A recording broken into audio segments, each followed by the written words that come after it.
আমরা আসলে প্রতিবেদনেই দেখছিলাম যে এটি ইসরায়েলের ভেতর থেকে তেল আবিব বিশ্ববিদ্যালয়ের একটি প্রতিবেদন আসলে যে ইসরায়েল কি পরিমাণে দেশ ছাড়ছে সেটি আমরা আলোচনায় দেখছিলাম। আপনার কাছে কি মনে হয় আসলে? না, যেমন ধরেন এই যুদ্ধ যখন শুরু হয় তখন কিন্তু ইসরায়েল 3 লক্ষ সোলজারকে কল করছিল, রিজার্ভিস্টদেরকে কল করেছিল। সেই সময় কিন্তু 2 লাখ এসেছে, 1 লাখ আসে নাই। তার মানে আপনি ওখানে কিন্তু প্রায় সব ওখানে মিলিটারি ইনিশিয়াল প্ল্যান ছিল 4 লাখ কল করবে, 4 লাখ কল করবে, পরে নেতানিয়াহু 1 লাখ তারপরে 1 লাখ কম এসছে। সো তারা কোথায়? তারা কি দেশের বাইরে অলরেডি চলে গেছে, নাকি তারা দেশের মধ্যে থেকেই তারা যাচ্ছে না? এবং এরপরে এখন তো লেবাননে কিন্তু যুদ্ধটা কিন্তু অনেক বেশি বিস্তারিত হয়ে গেছে এবং এইবার হিজবুল্লাহ যেরকমভাবে আপনার ওদেরকে অ্যাটাক করছে। শনিবারও বিক্ষোভ হয়েছে ইসরায়েলে, তারা যে কোনো ভাবে হোক এই যুদ্ধ বন্ধ করার জন্য চাপ দিচ্ছে নেতানিয়াহুকে। কিন্তু আমরা উল্টো ইরানিরা আবার যুদ্ধ চাচ্ছে যে আমরা ফাইট করে যাব শেষ পর্যন্ত। ইরানিরা, আমরা তো আসলে আমরা তো আর সবাইকে দেখছি না, আমরা একটা ছোট ছোট অংশকে দেখছি। হ্যাঁ, কিন্তু বিষয়টা হচ্ছে যে যখন এই যুদ্ধটা শুরু হয় তখন কিন্তু 93%, 93% ইসরায়েলিরা এটাকে সাপোর্ট করছিল।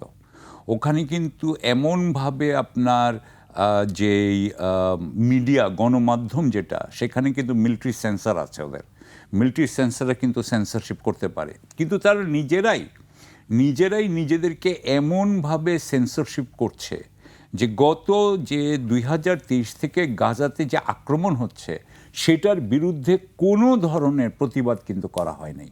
এখন হচ্ছে বিধিনিষেধ উপেক্ষা করেও কিন্তু এখন কিন্তু এতদিন করা হয়নি। এবং এখন তারা যুদ্ধ যখন শুরু হয় তখন 93% কিন্তু এটার সাপোর্টে ছিল। এখন বলা হচ্ছে যে এটা এখন 78% নেমে এসছে, হয়তো আরো তাড়াতাড়ি নেমে যাবে, অন্যরা হয়তো চলে যাচ্ছে। নিষেধাজ্ঞা দেওয়া আছে, হ্যাঁ, এইসবের উপরে নিষেধাজ্ঞা দেওয়া আছে। এবং আমি মনে করি, এবং এটার কারণটা হচ্ছে যেহেতু যুদ্ধ এখন তাদের পক্ষে যাচ্ছে না, তারা প্রত্যেক দিন রাত্রেবেলা বোধহয় 10 বার করে আপনার হয় সাইরেন বাজতে থাকে, 10টা 12টা ইয়েতে আপনার স্ট্রিমে অথবা এক একটা প্রবাহে আপনার মিসাইল অ্যাটাক হয়। এখন কিন্তু ওদের ইন্টারসেপ্টারও আর কাজ নাই, ওদের ইন্টারসেপ্টার শেষ। সুতরাং তারা কিন্তু এগুলোকে আর থামায়ও না, সেগুলো পড়তে দেয়, খরচের করতে পারতেছে না, খরচ নাই, মানে দে ক্যানট, তাদের এয়ার ডিফেন্সে ওটা যদি উপর থেকে নিয়ে না হয় তাহলে $300 কোটি উপরে বেশি তারা কিন্তু এবার $271 বিলিয়ন তাদের বাজেট করেছে তারা। আপনি মনে করেন না যে তারা তো অ্যাকচুয়ালি ফার্স্ট ওয়ার্ল্ডের মতো তাদের ইনকাম, যে কারণ অনেকগুলো কারণ বললো এবং সেটা আরও ব্যাখ্যা করা যায়। কিন্তু বিষয়টা হচ্ছে যে ইসরায়েলের, এবং আরেকটা জিনিস হচ্ছে যে তাদের যে একমাত্র একটা এয়ারপোর্ট, সেই এয়ারপোর্টও কিন্তু বন্ধ করে দিয়েছিল ওরা। বেন গুরিয়ন এয়ারপোর্টও মোটামুটি বন্ধ, একটা মাঝে মধ্যে 1-2টা ফ্লাইট যাচ্ছে, আজকে বন্ধ আছে, এই মুহূর্তে বন্ধ আছে, এখন এই মুহূর্তেও বন্ধ আছে। সুতরাং তাদের উপরে কিন্তু প্রচণ্ড মানসিক চাপ চলছে। এই মানসিক চাপের ফলে তারা যে দেশ ত্যাগ করছে এবং তারা যে দেশের, এবং আমি মনে করছি, আমি যেটা বলতে চাচ্ছিলাম যে যুদ্ধটা যদি আসলে এতটা তাদের উপর আক্রমণ কিন্তু এর আগে কখনো হয় নাই ইসরায়েল, তাহলে যদি আক্রমণটা না হতো তাহলে কিন্তু তারা খুব মজা নিচ্ছিল। এবং তারা যে এত হত্যা করছে, সেখানে আপনি দেখেছেন নিশ্চয়ই যে বাচ্চাদের, মানে মেয়েদের কথাবার্তা, যে ইসরায়েলিরা কিন্তু বলছে, মানে তারা কিন্তু প্যালেস্টিনিয়ানদেরকে মানুষ বলে বা আরবদেরকে মানুষ বলে গণ্য করে না, তাদের কথাবার্তা সেরকম মনে হয়।